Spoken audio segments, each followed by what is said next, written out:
Welcome, everybody. It's the 8 a.m. Coffee Podcast, and we have one of our favorite people on the entire planet here. This is Lance Asher. As always, Paul Moody is here with me. I'm talking now like I'm the lead host. We're co-hosts. We're not. There's not a hierarchy here. It's a parallel. You know, I'm actually okay with you being the lead. It does not bother me This whatsoever. just in, I am the lead host of 8 a.m. Coffee. You're here with me, mainly. Also, there are others here. Lance, how's it going? It's going good, man. I'm trying to figure out how to get to the page on Facebook so I can share it. I just want to reiterate that this is a product of me, I'm pretty sure, not paying for the full version of Ecamm Live yet. We have 6 more days in our trial subscription, so we are just sharing things to our personal pages for your viewing pleasure. I've got Dude, that's amazing.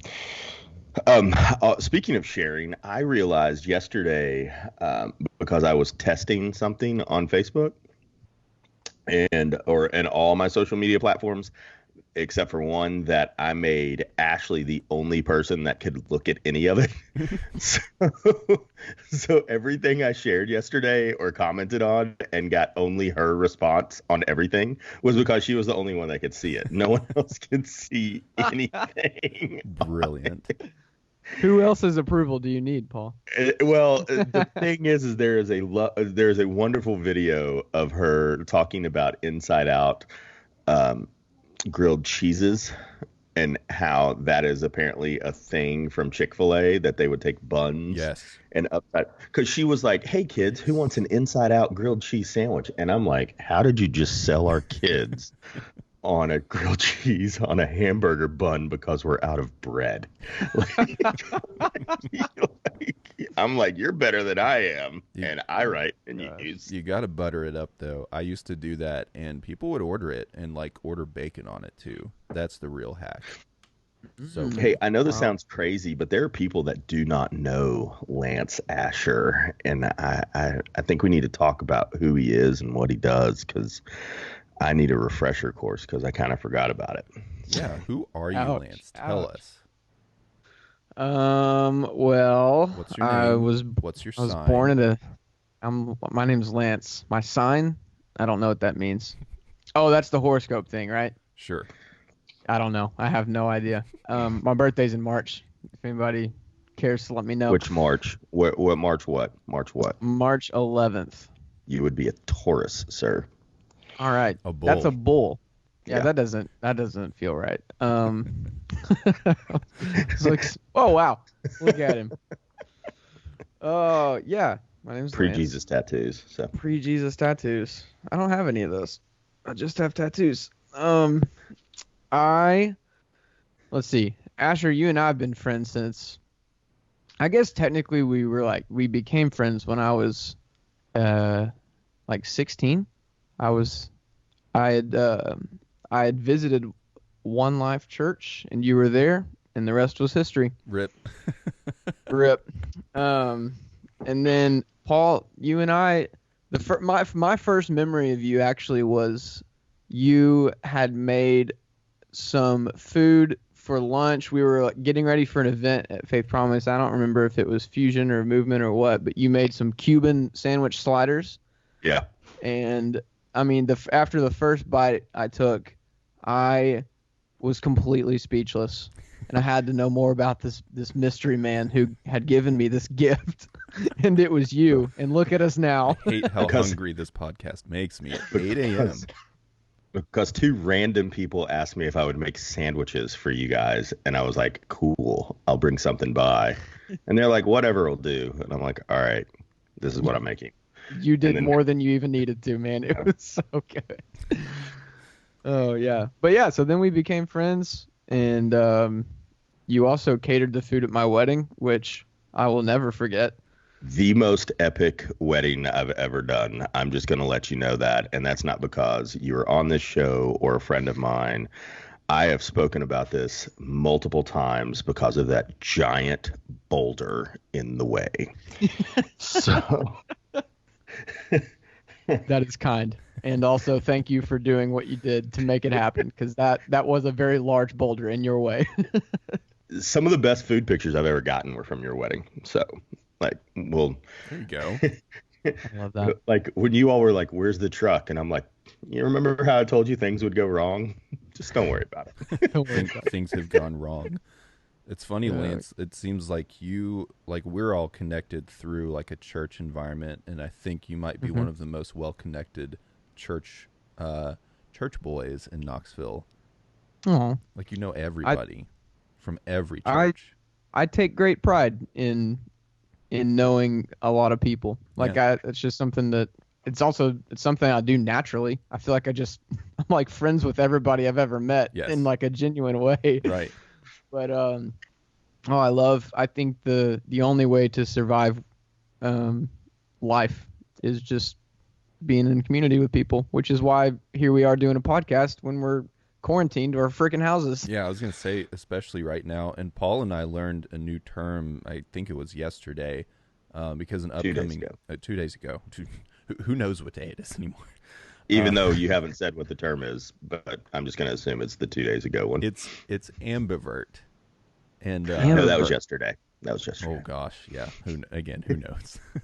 Does that mean you toe the line between introvert and extrovert? Yeah, and you've told me before that's that kind of similar thing. Like you could just like be by yourself for an entire day, and then the next day be around people all day, and be energized by both things.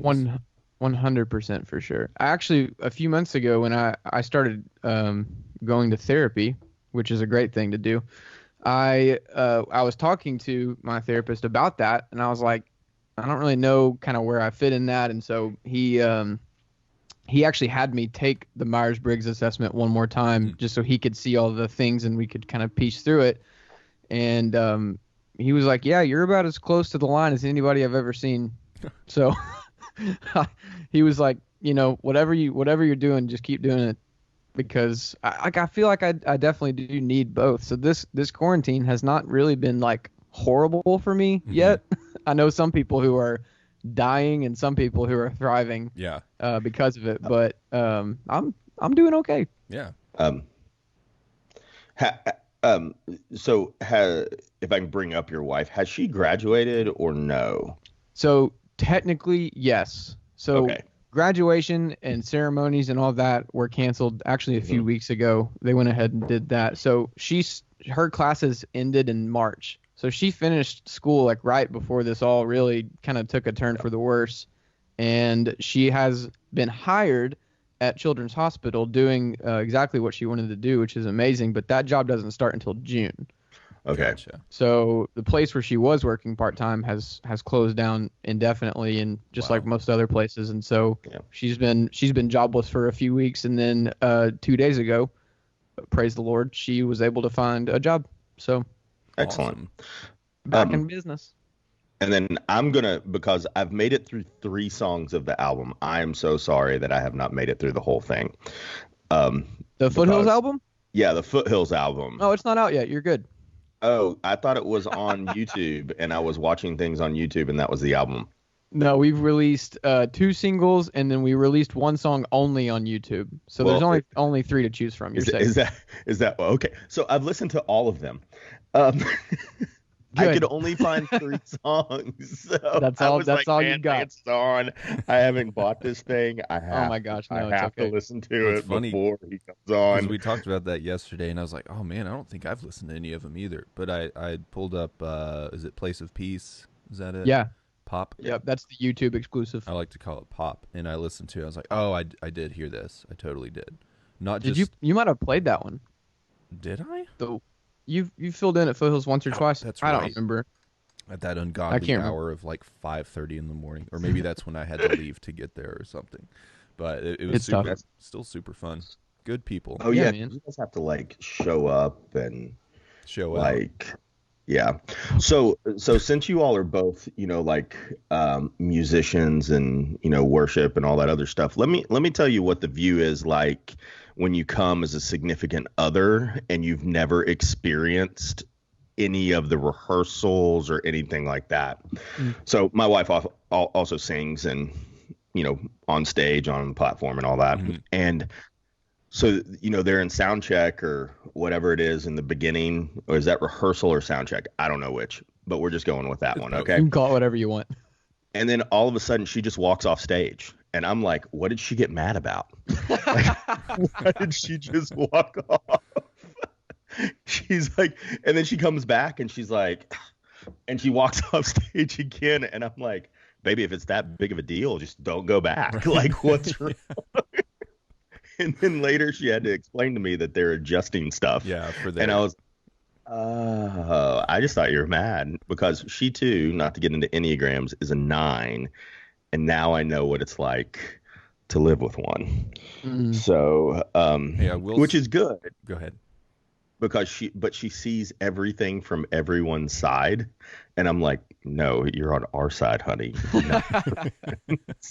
Stop agreeing with everybody. That is, I mean, there is no better way to explain how that feels, though. Like, it feels, not only do I feel like I see everyone's point of view on everything, I feel like they're all equally valid as well, which makes it worse. If I could see their perspective and disagree a little easier, that would probably be okay. But it's the fact that I see everyone's perspective and they all feel good and true. It makes it hard for me to have my own opinions. And I'm sure Ashley feels similarly. She does. You just go read the description of the Enneagram 9. That's like to a T. And I know it's such a hot button topic. Actually, I think it's kind of on the down and down, if that's the opposite. It's cool. It's cooling down. Yeah, it's cooling down. It's not the cool, hot, trendy thing anymore.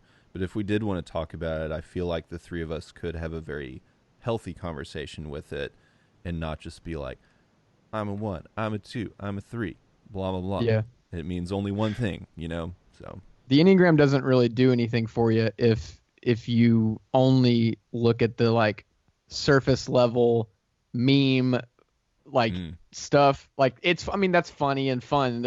I'm not saying there's anything wrong with it, but like it's not the point. So if that's where you stopped with the Enneagram, then you probably think it's stupid.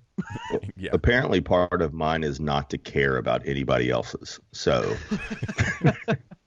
that is, I was like, all right, cool, whatever. Fair enough. Yeah.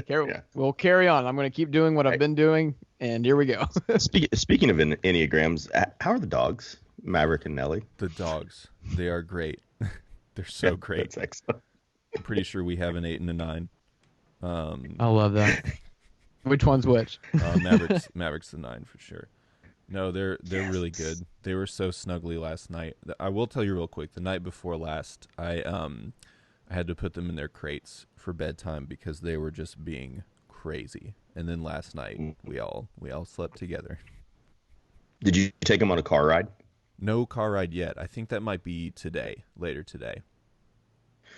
It's amazing how I don't have animals, but yet am very concerned about yours every day. And it's from a good place. It's not like, I need you to know that. Absolutely. I am also from a good place. I am not concerned about your children. And that is a compliment to you and Ashley. Can I be honest with you? Neither am I. So, that's why. It just feeds over. In fact, What about Lance? How is your and Laurel's puppy? Malka. Puppy is good. Malka with no L. She's doing great. She's so funny because we rescued her, so you don't ever really know what you're gonna get into, and when you rescue a dog, and she's just a freaking couch potato, and it's great because if we take her outside, she loves it. She'll run around. She has fun. She has energy. And then if she stayed inside for like 3 days straight, she'd be totally fine. She's an ambivert. I think she's like me. You. Yeah. She's me as a dog, so it makes it easy. But I don't know if you guys even know this. We're about to get a Dalmatian. Yes. Like for real. Ooh. Are you Like still a doing fire that? truck dog? Like even in the midst of the corona? Yeah, all plans are on still. So Nice. the puppies were born like 2 weeks ago, and we've seen pictures of all of them now, and they're just it hurts. It unlocks something in your soul when you see a puppy. Yes. And I'm a cat person, so but yeah, we're gonna go visit. Let's see, we get to go see the puppies on May 2nd, and then we get to take it home on the 16th. So it's getting real. Hey, Wow. Since you are a cat person, would you ever buy a big cat? Listen, I've only watched the first 2 episodes of Tiger King so far, but it but gets better. Even It gets before better. that, freaking heck no, dude. There is no way I'm ever buying any big cat of any sort. Absolutely not.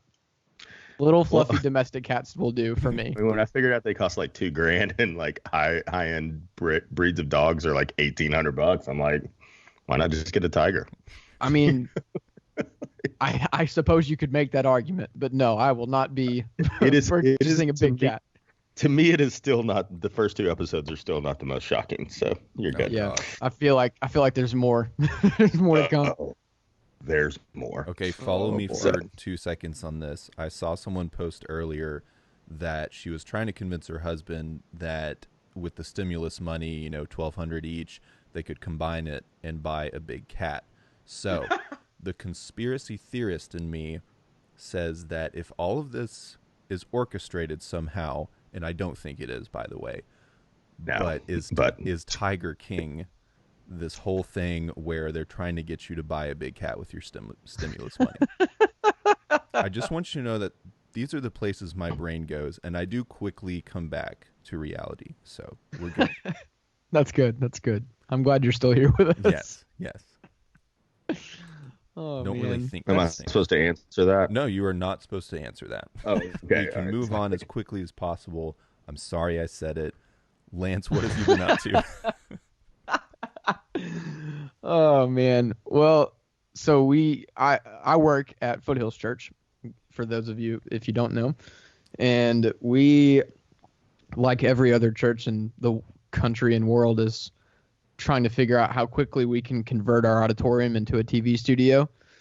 So, I mean, it feels like every day something has changed. We're figuring it out as we go, and I think this week was the first week where I feel like we kind of got our legs underneath us with what we're doing. We were able to, we were able to get ahead and pre-record a lot of things instead of doing them all live, which is a huge gift. So this past Sunday, actually, our whole staff, including me, we were all able to stay home and watch church like with our families, which I have literally never done in my entire life. Wow. Laurel and I have only attended church together since we've been even dating 3 times, just because, that's the nature of my job is Sunday morning. And so it was cool. It was really special to wake up late, which was amazing. We made pancakes. We sat down and we went to church together in a way. But I think it's been really fun, and it's also been really challenging to, it's not very often that like church changes in a big way, like church to church. Yeah, there's differences, but it's not very often where like every church, every size, every denomination, we're all facing the exact same situation.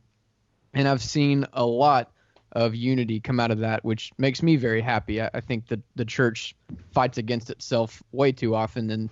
And it's been as much as you can pull positives out of a horrible situation, I think that I've learned a lot over the last few weeks about myself and God and what church is, and I don't know how else I would have learned those things if it weren't for the scenario that we're in. So that's what I've been up to, and also I'm getting back into skateboarding. Whoa. So it's too big. That's it. Nice. Nothing crazy. Yeah. My shins are so beat up though. Oh my gosh, just purple, green, and yellow bruises up and down. It's bad. So quick question about that, and then we'll come back to church if that's okay. Yeah. What Love it. What tricks do you know on a skateboard? All right. Like, do you ollie? Can you kick flip? Not even a little bit. By the way, those are flip the yet. only 2 terms I know of skateboarding. Can you Christ air? I'm about to Christ air. No, I cannot. Like Bob Burnquist. I'm getting close to a consistent ollie. That's where we're at. I'm really starting from the basics here. Yeah. And my trick that I've been like working up to now is the pop shove it. Cool. Which I think is significantly easier than a kickflip. Yeah. But Paul, basically a pop shove it is if you're riding the board, okay, you're going to like kind of do an ollie where you get the board off the ground, but the board is going to flip 180. You don't, but the board does, and then you keep going. Sometimes you do. Oh, okay. So the board flips around and you kind of. You just land right back down on it. Yep. Yeah. Okay. I got you. I wish it were as easy to do as it is to explain, but that is sadly not the case. So, but this all started because Brandon, my worship pastor at Foothills, is like legitimately good. Like he's really good at skating. It is weird. Of course Like he is. he's just been holding out on us for a while, I guess, and so all of a sudden he just decides to pick it back up. And like, I mean, I've been to the skate park, the Knoxville skate park downtown, like several times over the last few months, and more than I've ever been in my life. And like, I can't do anything. I'm just like hanging out like a street rat or whatever. One of the skate kids, but it's been so fun. Like I was just kind of like riding around on my longboard and stuff, and then all of my friends at Foothills surprised me with a skateboard on my birthday. Whoa. So, yep, friends. That's some real awesome. church right there. Real church. I ain't mad about it. How's speaking of music? How's your ukulele playing going?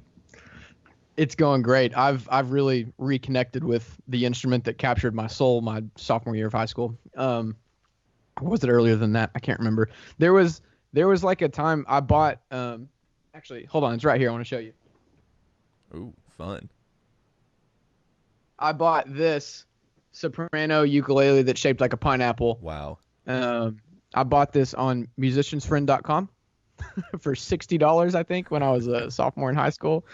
Nice. It's so small, it does not stay in tune. Like it just like can't. But the brand is called Lanikai. I hope I said that right. I have family in Hawaii, and I hope they don't hear me say that. Yeah, I used to, when I bought that, I would take it to school with me every day, and like I would literally just walk through the halls playing it, and no one was mad about it. It was like everyone was just like, this is okay, this is totally fine. I had some teachers who, like, if we were getting to the end of class and like nothing was really going on, they would just be like, did you bring your ukulele today? I'm like, yep. I'm like, yeah, just play something. Okay. Just strumming away. That is wild. So, that would not have I love happened it. at Carnes High School. They probably would have taken it and smashed it on the board. One of the skateboard kids.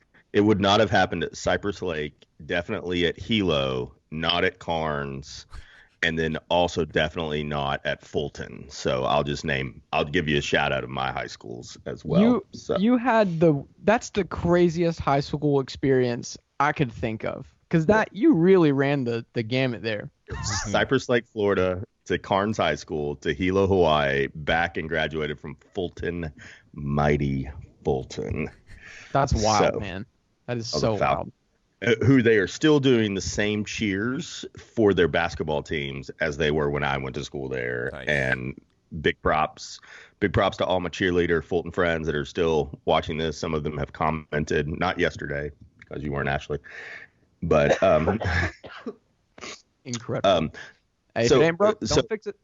Hey, we have spoken of trolling just a little bit before we came on the air. Asher has now decided to troll me just in person, though. Allegedly. He sends me text messages about American cheese. And so my question to you is, in this whole thing, what have you been cooking, Lance? Ooh, I've been cooking a lot. So what Laurel and I did, and this actually started before quarantine even like hit, we decided that every week, for as long as we could, we would sign up for a different meal delivery like kit service. Cool. Like Blue Apron and HelloFresh and Green Chef and all those, because the deal that you get when you sign up is like, I mean, it's a ridiculous deal. I have not paid more than $25 for 3 meals yet. So like we're saving a ton of money, because if we go out to dinner, just the two of us, like we're probably liable to spend $25 easy. Mm-hmm. And it's mostly my fault because I eat like a psychopath. Hold on, you go out to dinner for $25? Well, it's just the two of us, so I mean we can. What? I know. Sorry. I know. I I don't feel your pain because I don't have kids, but I respect you. No, not even. No, just me and Ash. You're Going just out. going for it. I Yeah. love that. So But yeah, so we've signed up for a different company. I think this is our like 5th week or 6th week. And so we've been cooking at least 3 meals every week for the last few weeks, and it's been a blast. Last night, Laurel cooked, which is a gift and a blessing. Doesn't happen super often. But she did a great job. She cooked. It was like a sautéed like shrimp and gnocchi dish with I don't know exactly what was in it because I didn't pay attention when she was cooking, but it was freaking delicious. So we've been eating pretty good. A lot of these meals that they send you are pretty solid. We haven't had anything that's like bad yet. Tonight's meal is ginger pork meatballs. Ooh. So I'll be taking a stab at that one. But it's been fun.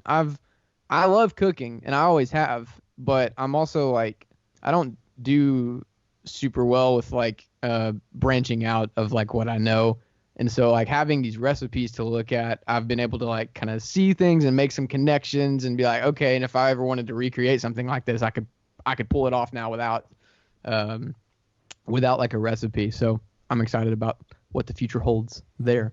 That's what's appealing to me about those is that you do kind of learn the process a little bit more, but I am not like I'm far too cheap or frugal or whatever you want to call it to actually do any of them. But I would argue I'm saving money. Right. I mean, I literally am. I totally hear you on that, for sure. But you'd rather eat the American cheese quesadilla at 1 a.m.? That's what you're saying? No, dude, no. No, I would rather buy the ingredients myself and do it all myself. I see. But the American cheese quesadilla was delicious, Paul. It was delicious. yeah. So I'm gonna slide right past that, and Slide right past my DMs. and talk about. I love the fact that. First of all, I love the fact that he laughs as much as he does. It's incredible. So, if that was ever an 8 statement, that was one right there. So what I really like about the meal prep delivery service is that they actually pre-measure everything for you. So you're not you actually save time doing them. I am never going to start one of these, so I will talk it up as much as possible. Why would you? Something else on the plate, something else. Yeah. But we have not dabbled in them, but we have actually thought about them. Like we've really thought about, hey, let's just do this. They just don't make one honestly large enough for our family. Yeah. Yeah. And then, and then we just figured out that one of the kids. We've known that she's been allergic to sesame this whole time, but we just found out she was allergic to plums like the other day by feeding her plums, obviously. Those are two very random things. Yeah, it's so weird. So she's never going to eat Asian food ever. That's tough. That is tough. Have either of you guys ever had a food allergy test, like a legit one done? Never. I have anaphylaxis to blue cheese. Dude. Man, that's unfortunate. That's tough because I love blue cheese. I do but too.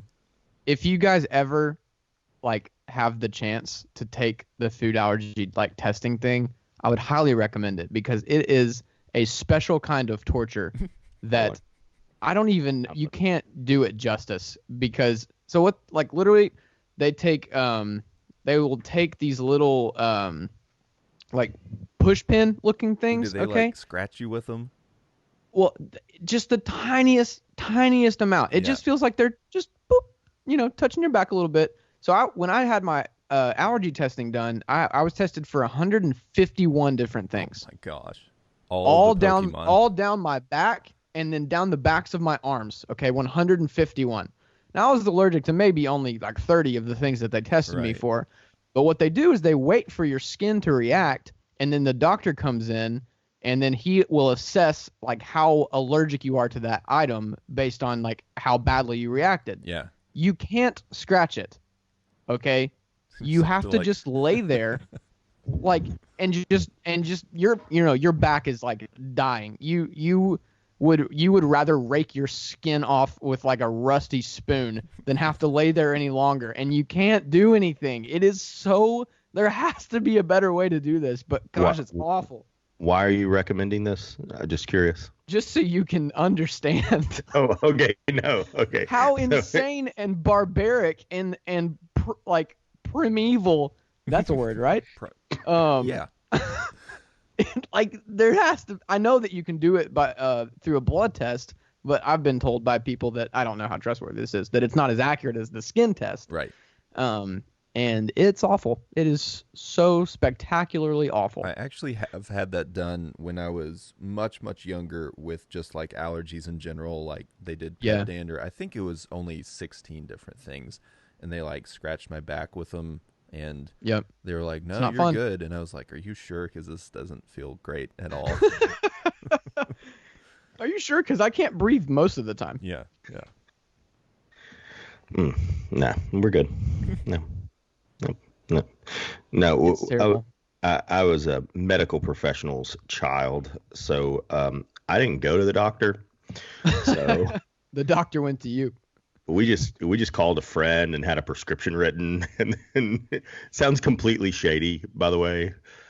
This is also the same man that gave me Versed on road trips, so like we won't talk about that. He used to knock me out for like 3.5, 4 hours on road trips. And I asked him why. He's like, because you don't shut up. That's why. And I wanted to drive in peace.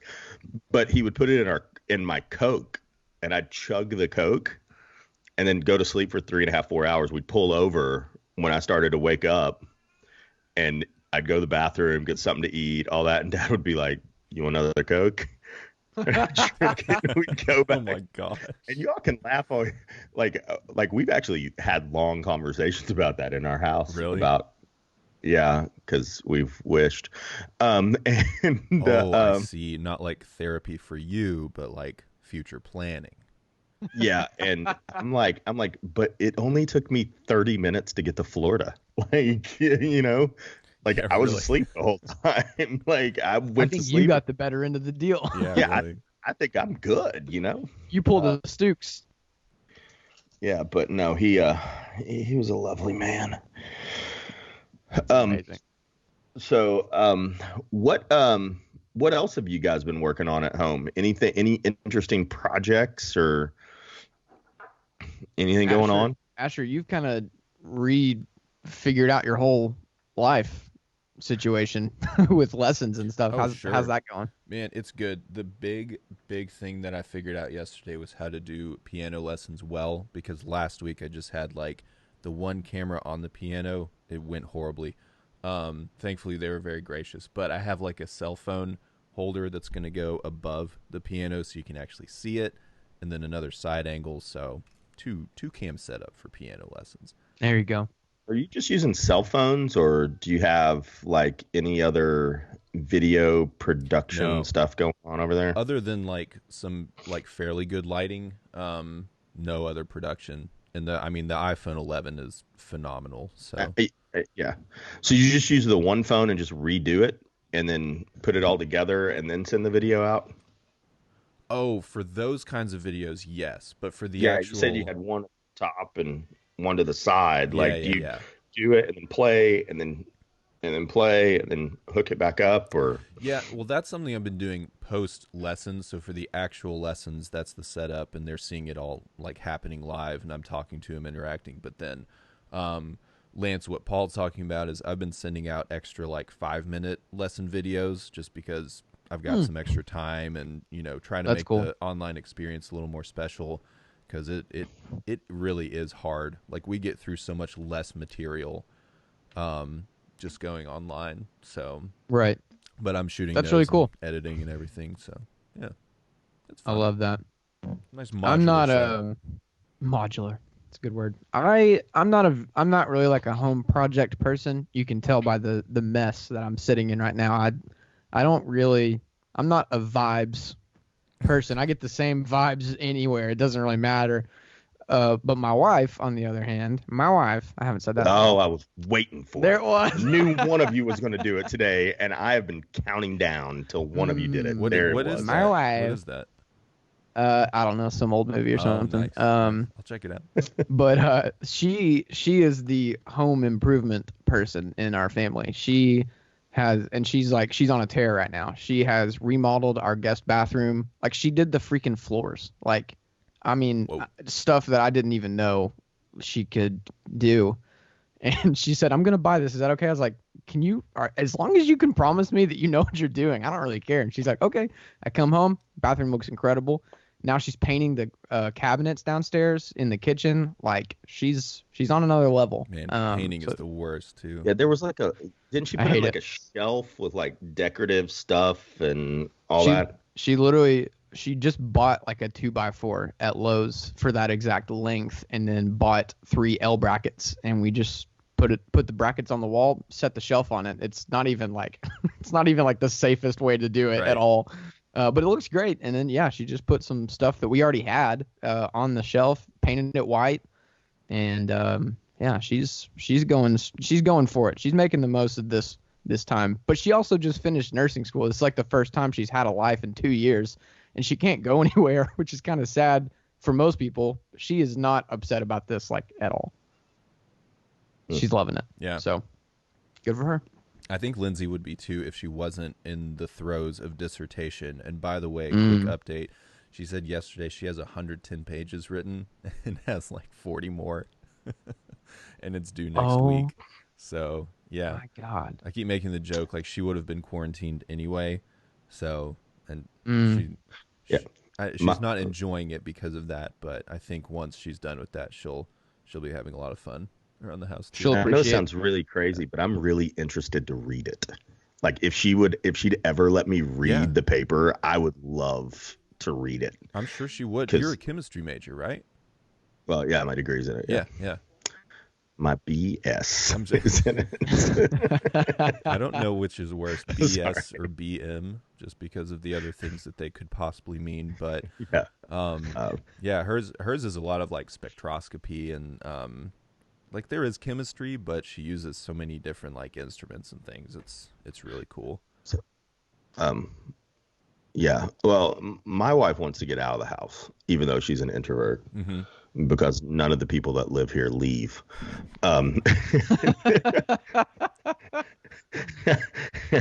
I really think she just That's wants tough. to go, like, get in the car by herself and maybe not even leave the driveway and just sit in it. Just pretend like she's going somewhere. Yeah. No, and like turn off her Life 360 so all the kids that have notifications when she leaves doesn't know where she's at. So, yeah, no, the other thing, and not to go back to this Enneagram thing, but has made me realize something about Lance that I never thought would be true. But your all's personalities are based on anger, and so Yes. internally you're raging, you're just not letting it out. It's pretty accurate, yeah. Yeah. My whole personality is built on opposition to anger. That doesn't mean that I don't have it. In fact, it means the opposite. Yes. Yes. Which sounds or- worse, by the way. I don't love it. I don't, but I don't really have another choice. It's who I am. Yeah. Because I think for Paul and for me, don't let me speak for you if this isn't accurate, but with anger, with anger for us, it is easier to let it be outward and not necessarily like stifle it, keep it down, which I do sometimes, and then it bubbles up pretty quickly. So Yeah, and I know it's different I mean, obviously there's so much room for differences within each number, even person to person who has the same number. So the threshold, which is already really high for 9s, like it's different for different people. And I can honestly say, like, at this point in my life, I still don't really know where that threshold is because I've never snapped in my anger. Right. Like, I've heard stories of other people who are type 9s who have shared their experience when they like finally reached their like boiling point, and I haven't done that yet, which I hate because that makes it even more scary. Yeah, does it scare you? For is what I me, was gonna yeah, ask. it scares me to death because I have no idea what it's going to take, for me to like just lose it, and I don't really want to know, but also I do because I don't want it to happen. Maybe it never will, though. I want It may not. if it does happen, I want to be there to document it. I don't. That doesn't sound safe. I don't think it will though. Like one of the compliments I can give you is I don't know if I've ever heard anything bad said about you ever by anyone 100%. ever. Like, guys. and I genuinely know that people dislike me, and I'm completely okay with it. So, like, I'm all right if you don't like me. Like, it doesn't bother. It would break my heart to know I also that someone actively did not like me. It's severely, like massively competitive. And the fact that you did not have to eat a shoe last year is driving me nuts on the most ridiculous bet I've ever made in my entire life, by the way. Wait, can you what was the exact stipulation? That the Knicks are going to be better than the Celtics, I think is what I said. The Knicks, you said that the Knicks would be better than the Celtics. The Knicks were because I'm out there. And then I said if the Knicks finished with a better record than the Celtics for that season, then I would eat a shoe, right? Yes. Yeah. I feel like it was like the I took third I'll eat a shoe bet you had made that year. So I didn't know if that's anything. right. Because when Micah and Drew were doing their podcast, which I miss, it was a fun time. I made a bet. Gosh, I don't remember exactly what the circumstances were. It was something about John Wall, and I thought he was really great, and that I would eat a shoe if something blah blah blah. Well, he ended up like slipping in his house and tearing his Achilles, and he's been out since then. He has not played an NBA game in like a year and a half. So I guess I do kind of owe Drew a shoe eating. Which I will not give him. Yeah, because I know he forgot, and I'll never bring it up. Micah's doing his own podcast now. I heard he is. I saw that. Yeah, I listened to the first 1 or 2 episodes. Sounds like Micah. I love it. Sounds like Micah. I love it. The way that he talks on that podcast is the way that he talks in real life, and that made me smile when I heard it. I was like, "Yep, that's him." Well, I love it. Thank God for that. So it's his actual voice. Yes. Because of all the people that I've trolled on social media, he probably bears the brunt of it. The majority. Yeah, the majority more than anyone else. He makes those videos where he's like, "Better is possible." And I was like, dude, what are you doing? Please stop. But he's the person who's the most well equipped to handle your trolling. I feel like. I think so. Yeah. Because he is like, I don't say this as an insult. He is like ridiculously self-confident. Like he genuinely believes in what he's doing, and he could not possibly care less about what you think about it, which is why he's the most well-equipped person to handle it. If I somehow managed to muster the courage to make a video like he does, and I would never, but if I did and you trolled me about it, like I would delete the video. Like my soul can't handle it. That's so funny. But working for Micah was actually a really unique experience for me because when I was discovering the Enneagram, like the rest of the world was at that time, like Micah is an 8 and I'm a 9, which is kind of a unique pairing in any really like any relationship dynamic. And but Micah and I were able to have some really cool conversations about it because, I was able to better understand him and he was able to better understand me because we both took the time to want to do that, which I thought was really special. Like we sat down in his office and like talked about like, when you do this is how I view that. And then he was able to say some of those things to me. And I think we really challenged each other to better understand each other, that I'm not just a walking, what's it called? A rug that people just walk on. Right. I do that sometimes, but not because I want to. And also Micah is not just this loud, overly confident oaf. Like there's some depth to this man that a lot of people don't see. And it was just fun to kind of figure that out with each other. And also we weren't being the stereotypes of our type. Yeah, yeah.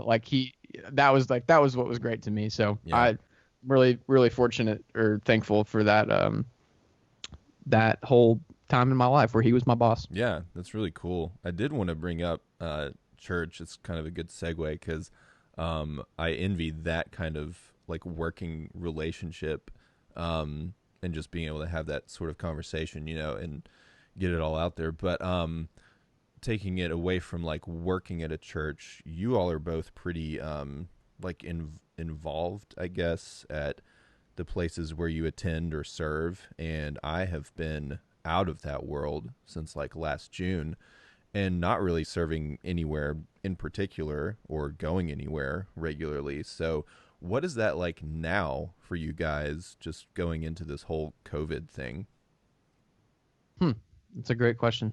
Like how different is it? And like my other big question, because I have gotten a little critical of the church in general, like what is the church doing other than just putting on an online service? Yeah.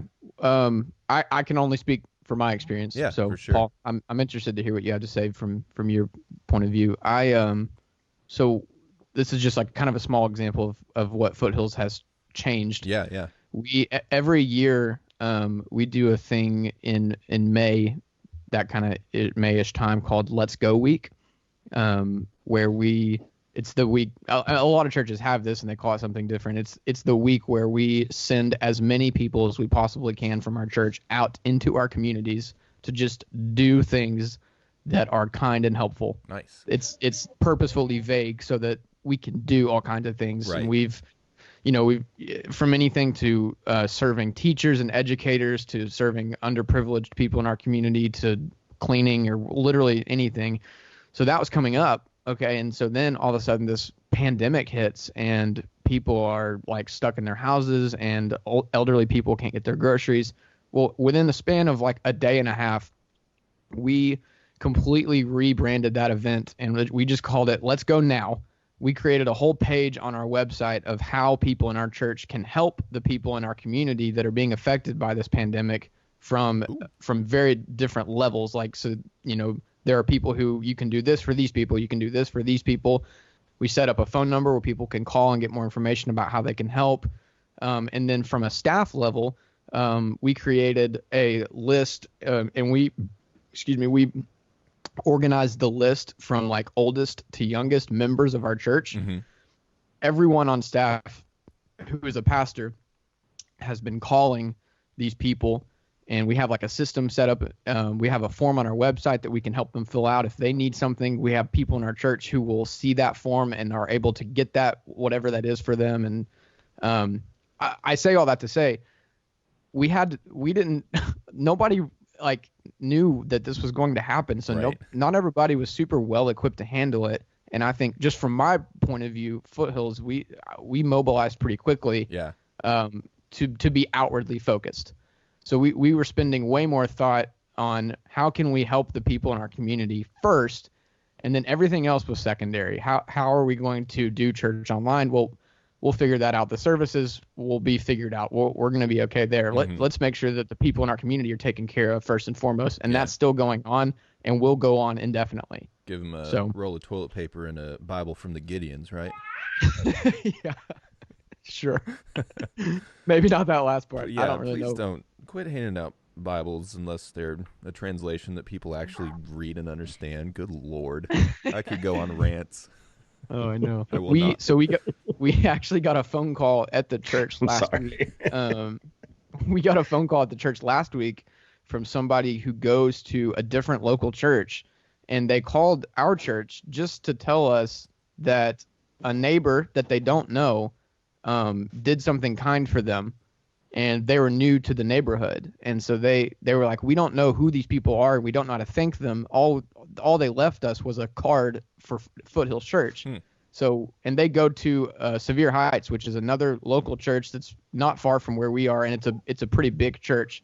Yeah. And they called and just said, hey, we're new to this neighborhood. One of our neighbors left us something kind and told us about your church, and we just wanted to let you know that they did that, and that was very kind, and we felt really loved by that, and that's such a sweet thing to do. And Yeah. Hearing stuff like that is great, because it means that I think that means to me that the church is doing, our church at least, is doing as what we can Yeah. to serve the people that we are responsible for. Yeah. Yeah. That's cool. It feels very unified too, that it's like, just because we go to this place and you go to that place, there's not any kind of animosity or competition there or anything. So, No. yeah. Nor should there ever be. Right. Yeah, there shouldn't be to begin with. Our family, we're both high level volunteers, as close to being on staff as I ever would like to be. Basically because I can say whatever I want, and that is what it is. I mean, like, there's a real financial side to that. Like, if I'm on staff, I can't tell you what I really think. And so sorry, I'm getting an email from my realtor as well. So, yeah, it's okay. We're just trying to get this house closed out.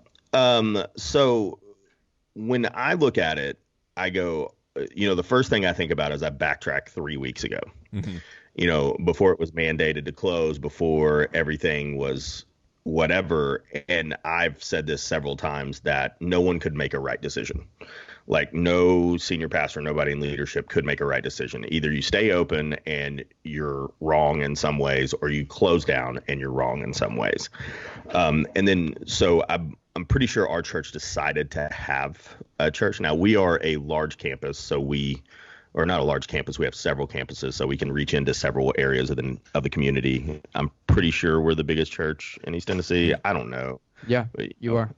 I'm not aware. I don't get caught up in numbers, so I don't look at it that way. I just know that that's home for us, and that's where we go. Yeah. And it's very much been, I know that we have financial resources where we could help out other churches and things like that. But from a volunteer standpoint, what's gone on is the flip side of we've called everybody is we've been gotten in contact by a lot, to the point of I have said, hey, we're good. Please, I know I can reach out if I need you. Like, that's cool. You don't need to call us. Yeah. Like, and I don't mean it. And it was never in a rude way or a mean way. It was just kind of like, hey, like, if I need you, I know where to go. Right. Right. Which was nice for them, because they were able to, like, take our family off the list and use that time to go after, like, somebody else. Yeah. They've done some Boys and Girls Club stuff. They've done some Second Harvest, some other things. Where I look at it as, hey, we've done really well in transitioning to Zoom meetings, to I'm a coach for a grade in our student ministry. Right. So I had to check in on groups, and honestly, it was a whole lot easier to do it this way, because I just plugged in a number and went into their group and checked on them, and then pulled out and then went into another group and things. I do miss the connection, though. I need physical proximity, and that's just to be able to do things like that. Yeah. To me, it's not about the building, but I do enjoy going to the building. Yeah, for sure. And luckily, there are production values in most churches, even the small ones that I've seen, that have been able to transition very quickly. Everybody's just kind of there. There's a lot of grace going on with every member. I think we're really seeing what we need to be the hands and feet of the church. As in, hey, you know what? The production value is not there, but we're not missing the message because we're worried about the lighting. And I really see it from that standpoint when we watch online. I've also been able to attend other churches this way. Like, we've taken our time out to go to different, your big ones and everything, but even the small ones where it's just like one pastor and he set up his phone on a tripod and he's outside, like, this is the only way they can do it right now. Right. And that's okay. I've seen total defiance in other states where they're like, you can take me to jail as many times as you want, but I'm going to have hundreds of people here, attending church. Right. Because I'm going to leave that's my what church opinion. is, right? I'm going to leave my opinion where it's at and not necessarily vocalize it. I'll share mine. They're dumb. I think it's a mistake. They're wilding As out and they need to honestly, quit. Did you guys Yeah. see there was a mega church pastor in Florida Yep. who was arrested a few days ago because he was refusing to close his doors.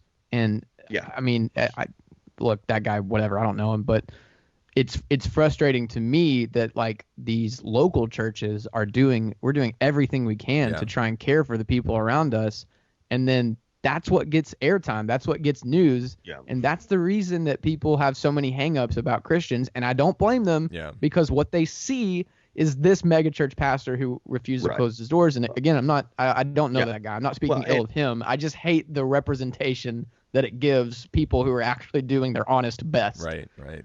Well, we don't need to deny science, and Right. I've never heard. I've always looked at the disagreement and the butting of the heads of God and science from the non-believer side, going, "Hey, how do you really believe that?" But when you look at it from the other side, where science is wrong, and I'm like, "Whoa, whoa, whoa, whoa, whoa, whoa, whoa! You can't scream from the rooftops that God created science and that they work hand in hand if you're not going to follow that." So you can't use it in an argument just to prove your point. You actually have to follow that. And which has led to a lot of smart people, way smarter than me.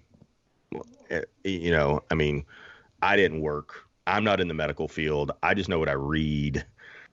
I know that I have to trust and have faith, and then side of caution. And that's really all it is. And we've done a really good job of figuring out how to reach everybody. I think our church specifically, I think there's like 25 services between Saturday and Sunday. Good Lord. Like it's every hour It's on and every everything, which is channel. great, which is good. Yeah. Right. And then we have moderators on each one of them, and somebody is talking to everybody. I mean, even last night at our students, we had, there were a couple of moderators on each platform, and able to answer questions. And then you have coaches that are checking in on small groups, and, it's top to bottom, left to right, and all that. But at the same time, this is a discussion I had with one of my leaders last night.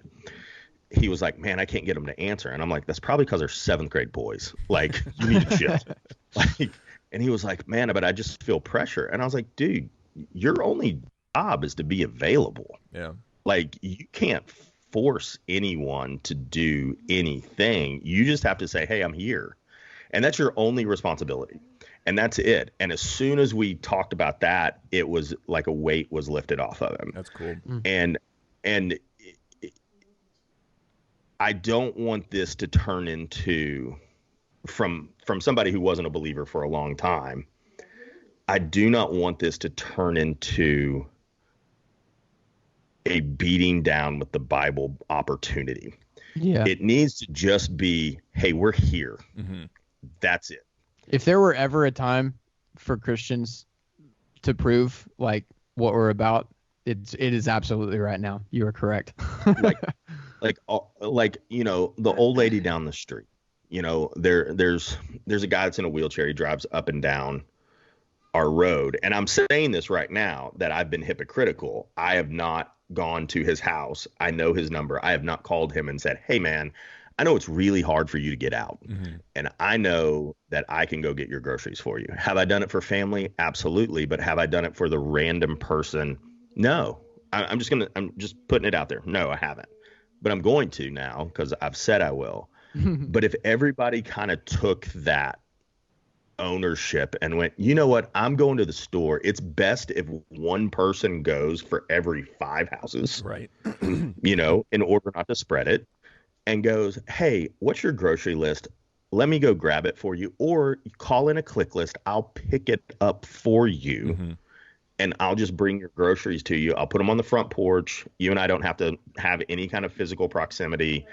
And then we go on about our day. And it's those things. You don't even, I read a quote that 1 out of 10 people will read the Bible and the other 9 people will read the Christian. 100% true. Like, I mean, like, I don't care what you say, it's what you're doing. Yeah, for sure. And I'm not saying that I'm glad this whole thing happened, but to your point, Paul, I think that there's been like a lot of Christians have had to come to like a redefinition of their approach in a practical way. And I think Right. a lot of people have realized, oh, here's all these things I could have been doing this whole time that are way more practical than the other like lofty and big ideas I've been trying to pursue. Not that those are bad either, Yeah. but I think that you have to have those things in the correct order to really do what Jesus was teaching us to do. And that's just that there's a reason he talked about caring for the orphans and widows and the least of these. And that's because if that's not your priority before everything else, then you're doing everything out of order, and that will show. Well, and it doesn't have to be anything major. Anybody that's listening, even if it's one person, Mm-hmm. right? It doesn't have to be anything major. Like that Sure. whole picking up a click list for somebody is an extra 10 minutes of your day, and Yeah. that's it. And it could change everything for that other person. You know, there's a ripple effect in what you do and everything. And it sucks to have to tell my kids they can't go to the store with me. It really does, because I know they need to get out of the house. But at the on a scientific place in this is why we shut the truck down, Mm-hmm. right? The least amount of people out is the best, in our opinion. In our opinion, I will say this over and over again. In our opinion, from everything I read, it is from every medical professional I know, the best thing to do is to stay at home as much as possible. Right. In a conversation. Now, if you can disagree with me all you want to. It does not bother me. I don't have a problem with it. It's just what we're choosing to do. So, not to go on a tangent about how to be the hands and feet of the church, but it doesn't matter. Like, all right, so everybody's, and this is the other thing I told every one of my leaders yesterday was, everything in your life has been double or triple down right now. Yeah. Your work has, you're trying to figure out work right now. You're trying to figure out how to run your family, in a different way, your friendships, your phone calls, your hobbies, all of those things. And now we're throwing church on top of you and going, hey, I need you to get in touch with 17 middle school boys to get them on the computer at 8:00 at night. And hopefully they're not live streaming, playing video games, and have church with them. Yeah. No joke. 3 of them were playing a video game and live streaming it on their Zoom, but playing each other while they were trying to have group last night. I was a little impressed. I just need you to know that. I love it. Nice job with technology, right? Yeah, like, you're way smarter than me. I'm like, how'd you do that? Like that was more my question. Like, how'd you get that on there? That's cool. Although one of my leaders, it was really funny. He actually, on his Zoom thing, he actually put a picture of one of the kids and like stayed out of it the whole time. And everybody thought it was that kid they were like, dude, why are there 2 of you here? So he'd pop his head in. So I saw one where the boss of some company accidentally made herself a potato and then couldn't figure out how to switch it back, like over a Zoom call. So she was just a potato the whole time. And I love that that's possible and that people are figuring those things out now. Oh my gosh. The virtual background on Zoom, you can like change what's behind you, has led to some genius things that I've seen recently. Yeah. It's amazing. Oh, I love it.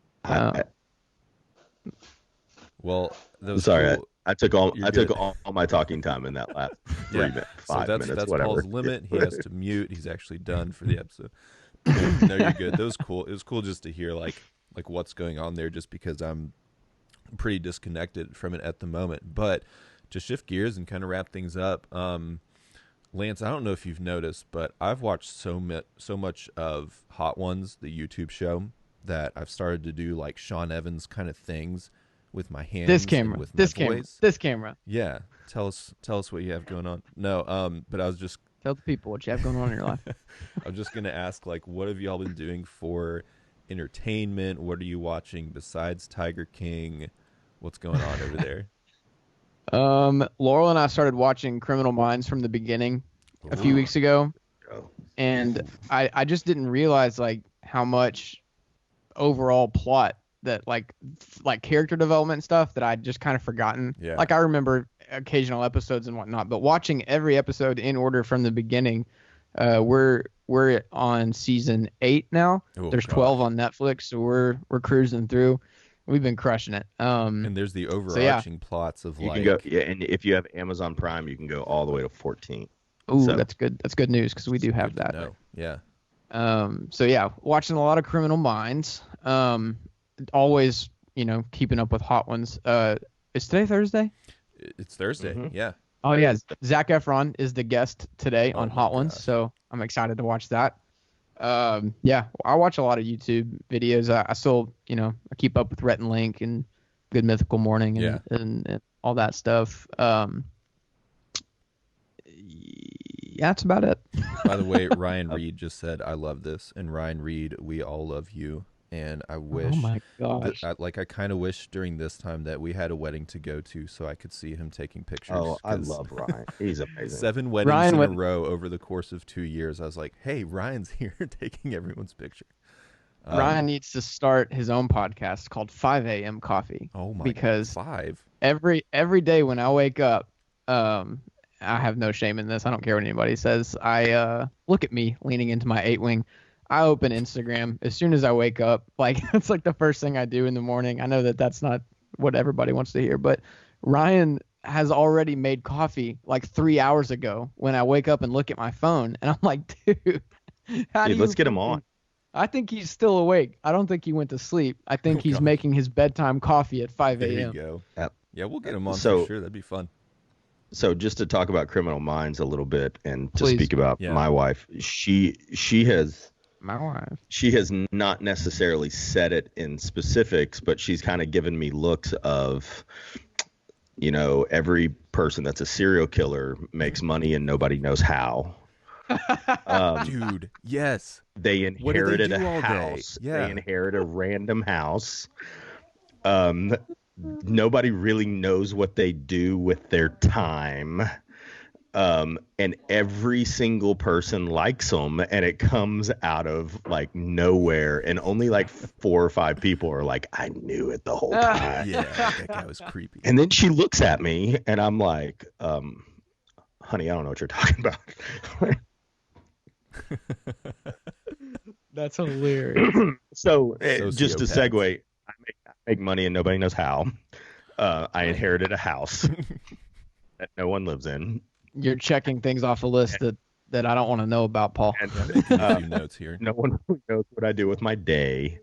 And, and most people like me. So Yeah, there you the go. whole 8 a.m. I'm coffee just a s- thing was just to humanize you a little bit and be like, look, I'm normal. I'm assuming the NSA is listening, so look what they have now. Yeah, there you go. It's Listen, live on hey. Facebook. I mean, if no one knows my full story, mine is one of redemption. I'm already in the federal system. We're good. So, Run my like, prints. my There we go. print and my DNA are in everything. There's I love no that. way I would ever get away with anything. So, I love it. I love it. my wife. Yeah. Was she listening to all of that? Yeah, but she laughs. So Yeah, she there- she thinks it's funny. Yeah. She really does think it's funny. I've been there. I'll go ahead and say it. There are accusations that I have money in accounts offshore and I inherited companies I and know all for this a other fact stuff. That's all And true. none of them are true. None of them. Trust me. Trust me. It's None of them are exactly what true. you should say. She looked at me one time and she was like, "Hey, if this specific lie about you is true, I'm okay with it. You just want to go ahead and tell me, like, we're good. We can make it through it. Like, we're okay." And I'm like, no. Unfortunately, it's not true. Mhm. Actually, fortunately, it's not true because I would hate to have money in Barbados. So It sounds like a lot of extra stress, Like Dax Shepard says there's a certain amount of money that you can make, and that's kind of like you're good, and then if you start making more than that, then it just gets more stressful. And I feel like offshore accounts is kind of that limit for any human being, you know. Something else that's gone on that's really good. Um, Regardless of what you feel about our government, they are sending out stimulus checks to help people, regardless of any political downfall or anything that you see or conspiracy or whatever it is. I can only urge that people don't go and get tattoos or spend. Not that they shouldn't get tattoos. If you can afford a tattoo, go get a tattoo. Like that's not what I'm saying. Just call a financial planner at your church. Right. Speaking of church, do something smart with this stuff. Otherwise, you're going to be in the exact same position in July that you are right now. And I'm not. We can go on a tangent on that one. I'm not trying to give anybody advice, but I am at the same time. So our church hosts Financial Peace University. That's Dave Ramsey's thing. Right. Every year, twice, I think, for anybody who wants to in our church, they can go through it. And this most recent time, our lead pastor asked everyone on staff who has not done it to just go through it anyways, just do it. So I had started that like, I don't know, a month ago, and then all of a sudden, like, the world stops, and I'm like, whoa. Actually, that might be a really good thing to talk about if anybody is a financial guru. And I'm not talking about somebody that read something off the internet that last week was a doctor, and the week before was a tornado expert, and the week before was whatever they were, and then call themselves a chef on. Preach it. Yeah, an actual human being that has knowledge in this. Right. And I've never understood people that take advice from people that don't actually achieve what they're trying to get. Anyways, isn't the internet wonderful? I want to be wealthy, but you don't know how to pay your bills, but you're giving me financial advice. Hey, I want to lose weight, but that's like me giving diet advice. Anyways, so that would be actually something with this stimulus check about to come in that might be beneficial. Hey, if anybody wants to take it on their own and talk about it, I would totally listen to that. So yeah, that's all right. We got serious. Yeah, I think it's helpful though. Maybe we'll do a future episode where we just talk through like some of those specifics. Like I've been reading so much more about just news in general and like what's going on with all that stuff and how it works. So it's pretty interesting, like how they've mobilized it and what they've done right and what they've done wrong, and kind of cool. Yeah. America. Cool. Yeah. All right. Well, let's see. Let's see what the stats are on the Rona right now. Oh, by the way, did you enjoy the meme that I sent you last night? Yes. We finally found some common sitcom ground. Lance, Paul, and I are both huge Seinfeld fans. Oh, good. Yes. Does Lance know my distaste for the Office? He might not completely share it, but Lance, you're not like the hugest Office fan in the world, right? No. I mean, I like it. I like it casually. I'm not one of those crazy people who like can quote every line from every episode and tell me which one it is. That's me. I did learn where my wife's term "second drink" came from, so that was fun. So second breakfast. 11 seats. Yeah, it's from that. Ooh, look at that Ferrari. Does that have all the decals and stuff on it, or does that one actually? Are you about to give me financial advice? Yeah. Actually, if I'm not, we run a very large household on a very small budget, so I respect that. Dude, something seriously insane is happening in West Knoxville. Like, I've heard about 7 different sirens, and our dogs are. Oh, I hear it now. So I'm gonna mute for a little bit again. Dang, that's crazy. They start howling like they're also shepherds, but they start howling whenever they hear sirens, and we've read online that it's like them helping out, basically. So, I'm going to promote our truck just really quickly. I am doing a shameless plug currently. Do it. We will be having the luau. We will. We don't have a date for it yet, but our ukulele player has joined us today. That's why I brought up the ukulele. I cannot wait for this. If anyone has any suggestions besides Kahlua pork and huli huli chicken and spam musubi and malasadas and pog, Woo! to I feel like I just went to church. put into the luau that they think, and I do not want to pound poi, but I will bring it. If anyone has any advice or any thoughts, I will be more than happy to take those suggestions under consideration. Is Um, pound I poi, may- is that like an expression? Like, I'm not here to pound poi or anything, but No, it's legitimately pounding poi. So you take yucca root, right? And yucca root has like these crystals, like they're not real crystals, obviously, but they're this crystallization of protein in the root, or of starch, not protein, sorry. And you legitimately have to pound it with a rock after you cook it to make it palatable and that you can eat it. interesting. Lance, have you ever had the joy of consuming poi? I have never had it. Laurel talks about it fondly, but I have never. Does she talk never about had it? Does she enjoy it? I think so, unless I'm thinking of something else. Don't It's the quote me purple on it. paste. The Purple purple paste? I think Yeah. so. I think she said she likes it. Hey, cool. after you saying all those recipes and things and foods, I'll give a shameless plug for myself. Could I also play ukulele at the luau Yes, just to get free food? Sure. just to get free food. I'll come in with mine and just play one song and eat free food and leave. How about that? I'm just kidding. You know I'd mingle. Sure.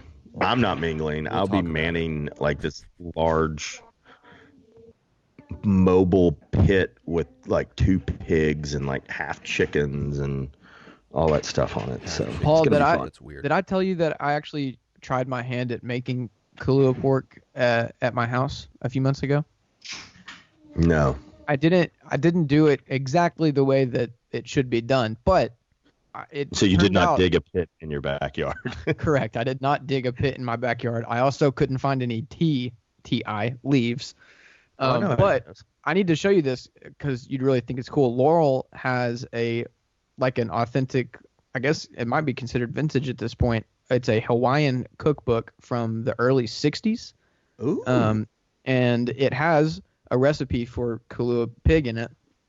And so I actually followed that recipe as best I could to make it. And I did it in the oven, but it turned out like pretty good. Laurel and I both were like, this is actually pretty good. And speaking of which, we got to put a pork butt on today. I think that might be what we're doing. We tend to do larger pieces of meat that you have to like braise and slow cook and things like that. So that way we can have dinner for the night, but also we have lunch for the next day for all of our kids. So we repurpose a lot of things. In fact, the rest, this isn't really something that is on there, but the recipe I'm going to do live at some point, either today or tomorrow, I'm actually going to make tomato soup from scratch. So we can have grilled cheeses and tomato soup. Very simple recipe using canned items, and you wouldn't believe how great it is. And the grilled cheese but no, was American cheese.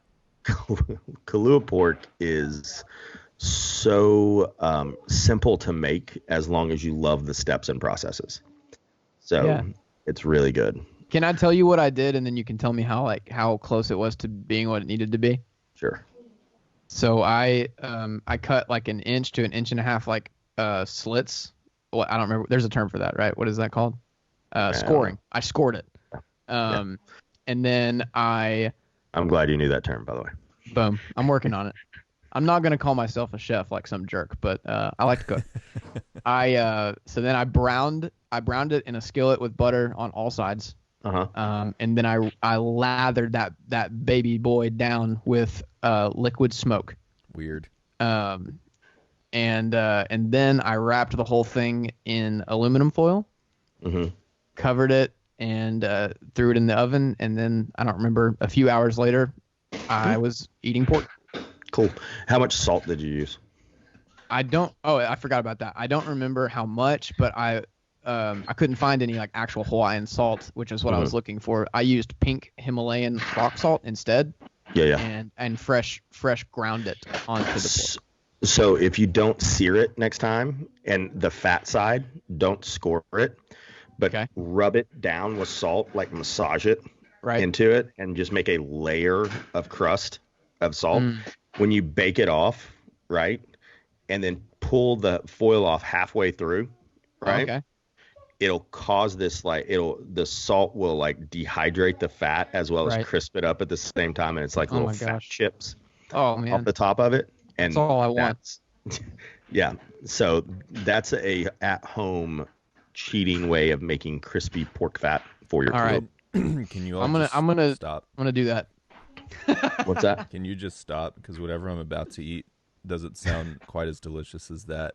But wait, Asher, how's your bread making going? You've been making bread. Amazing. Well, I'll tell you, the first one really was amazing, and I followed a recipe and found out very quickly that with baking you have to follow all of the directions and that checks out. The measurements and all that kind of stuff. The first one was incredible. It tasted so good. The second one, I went rogue and didn't follow any recipe, and it got weird.